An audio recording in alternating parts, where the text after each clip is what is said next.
All right, hey, Shalom. Um, First and foremost, I want to say all praise, glory, and honor go unto the Most High Power Yahweh, Bahashem Yahweh Shai, which is to say the Most High's name, in the name of His beloved Son Yahweh Shai.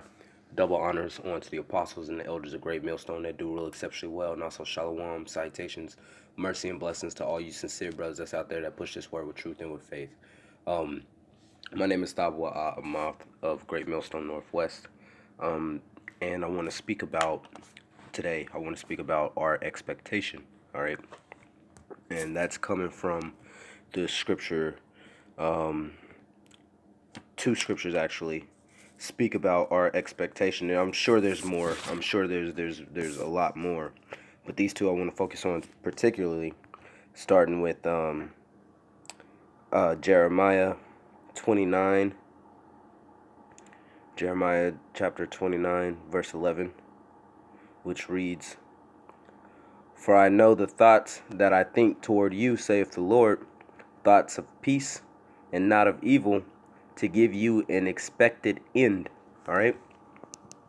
Most High says that He knows the thoughts that He thinks towards us, towards the men that are actually sighing and crying and attempting to be a part of the elect.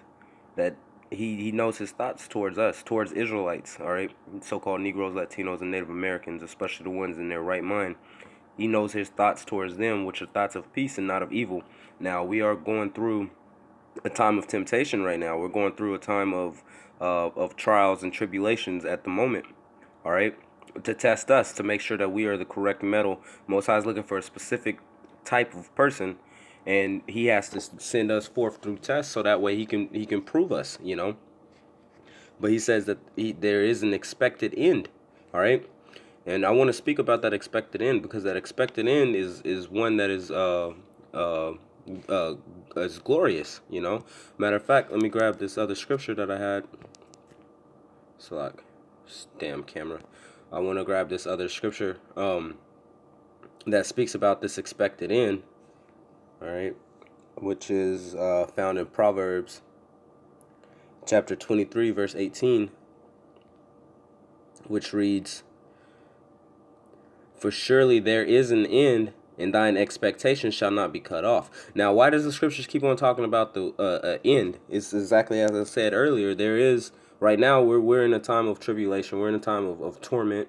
All right, we're in a time where wickedness is everywhere. You can't even avoid it. You can't even avoid seeing wickedness all throughout the earth. In this time that we're in right now, but that is going to come to an end, and it's very soon that's actually going to come to an end, all right, according to the scriptures. Okay, let's I mean, at that end, once that end comes, that expected end, once it does come, what's supposed to happen? We're supposed to actually receive something, man. All right, as the scriptures say, "He that endures unto the end, the same shall be saved." We're supposed to receive salvation. Matter of fact, let me grab that. That's Matthew's. That's in the book of Matthew's. So like, that's in the book of Matthew's, the 24th chapter. It says that. Okay, Matthew chapter 24. I'm not exactly solid on exactly which verse it is, so Salakia, as I skim through. But we're supposed to receive an end. And you know what? This book of Matthew chapter 24 speaks all about the end, on how we know that the end is coming about. All right, and we are living through the times that it's speaking about right now, a time of false prophets and nations rising up against nations, kingdoms against kingdoms. All right, families breaking apart. Okay. All right, we're in those times at this very moment, but there is an end, and at the end of that, there's going to be salvation. There's going to be glory. There's going to be, the kingdom of heaven upon earth for us Israelites, and that's something to always look forward to. That's something to continually. I think I passed it. That's something to continually keep in your mind, man, as something to be a milestone. Here it is, verse 13, Matthew chapter 24, verse 13. It says, "But he that shall endure unto the end," all right, remember, there is an end, there is an expected end, right, according to Jeremiah 29 and also Proverbs 23, there is an expected end. It says, but he that shall endure unto the end, the same shall be saved. All right. So enduring on to the end means that you shall receive of that salvation. All right. Enduring unto the end, enduring all these hardships, enduring all this wickedness, that continually go on in the earth, that continually plagues this place. All right. Babylon the Great, enduring through all of it, sticking to your roots, sticking to what you was taught from the beginning.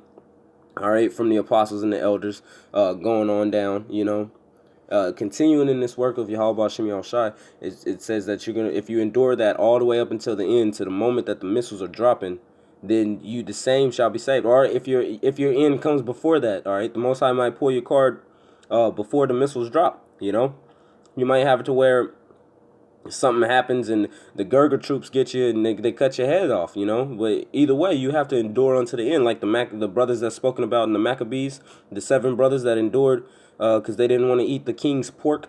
All right, they didn't want to lie to the people and eat the king's pork and got put to death. We got to be that same way when we deny the mark of the beast, which is the RFID microchip. All right, regardless of what other people say, I'm fully persuaded in my mind that it's the RFID microchip.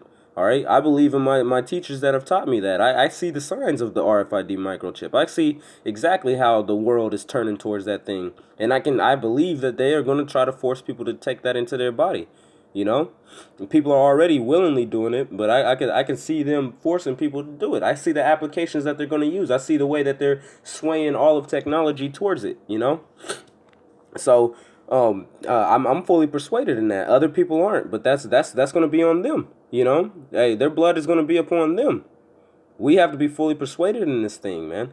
All right, because there is an end that is coming. This place cannot last forever. It cannot last forever, man. It's gotta end. It has to. All right. If it doesn't, we're all screwed, like Elder Yashawamba always says, man. So let me get another, since we was in Matthew already, let me flip over here to the 19th chapter, because Peter asked Yahushua a very important question in Matthew chapter 19, verse 27, right? It says, and then answered Peter and said unto him, he was speaking to Yahushua, behold, we have forsaken all and followed thee. What shall we have therefore? And Yahushua said unto them, verily I say unto you, that ye which have followed me in the regeneration, when the Son of Man, ye that have followed me in the regeneration. Right now, we're in the regeneration, are we not? We're not in the times of Yahushua. Yahushua is not here upon the earth, all right? Healing people, healing the sick, and so on and so forth, physically, He's not here physically healing people with a multitude following after him, right? So it says, ye that have followed me in the regeneration, when the Son of Man shall sit in the throne of his glory, which that's coming about, all right? We're in the regeneration, and guess what? The Son of Man, he's sitting on his throne of glory right now. But when he comes and establish that's upon earth, that's when this time is speaking about. It says, ye also shall sit upon 12 thrones, judging the 12 tribes of Israel. Now he was speaking to his apostles, or his disciples, Salakia. He was speaking to his disciples directly when speaking about this, but we understand the elect are also going to be a part of that governing body. They'll be underneath those 12 disciples, they'll be underneath them, also helping to judge the 12 tribes of Israel, judging matters small and great all throughout the universe, man. All right. Verse 29 says, for everyone that have forsaken houses or brethren or sisters or father or mother or wife or children or lands,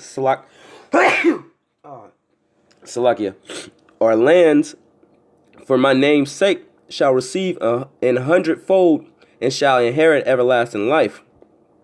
But many that are first shall be last, and the last shall be first. All right. So it says that we shall inherit everlasting life. Those that have put off basically everything of the world. And Salaki, I'm a little under the weather still, so Bubba Shah, bear with me.